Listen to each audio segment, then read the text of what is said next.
Todo na sa pagpangampanya ang mga lokal nga kandidato sa Davao City diin sagad nagpahigayon o campaign rally. Ang detalye sa live report ni Argil Relator. Argil.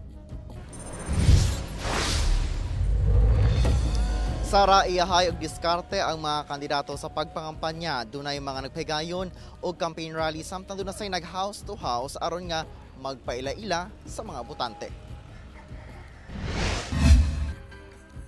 Gipahigayon sa hugpong sa Taong Lungsod Party o HTLP ang ilang unang campaign rally alang sa Davao City 1st District sa Barangay Katalunan, Pequeño.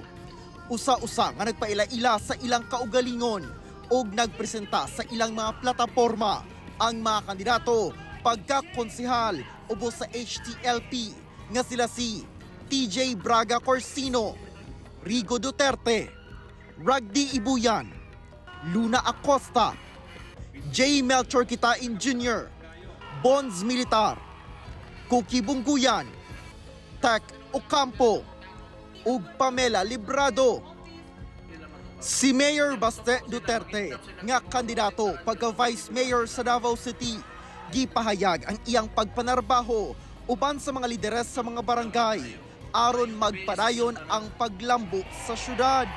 Siya nasab ang nangampanya para sa iyang amahan nga si kanhi Pangulong Rodrigo Duterte nga kandidato pagka mayor sa syudad kinsa ana akaron sa ICC ug sa iyang magulang nga si re-electionist Congressman Pulong Duterte nga duna sab matud pay ginaasikaso alang sa ilang amahan.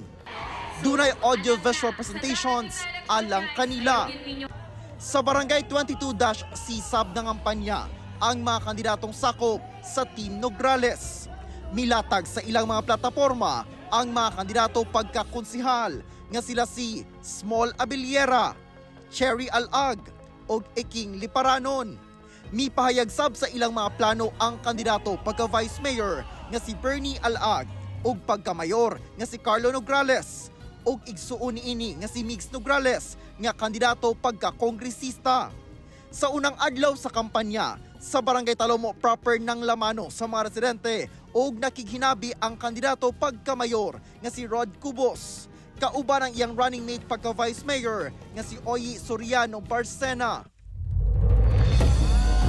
Sara, nagpahimangno ang COMELEC ngadto sa mga kandidato ug mga taga-suporta ginabawal ang pagpangampanya karong April 17 ug 18 Huwebes Santo ug Biyernes Santo.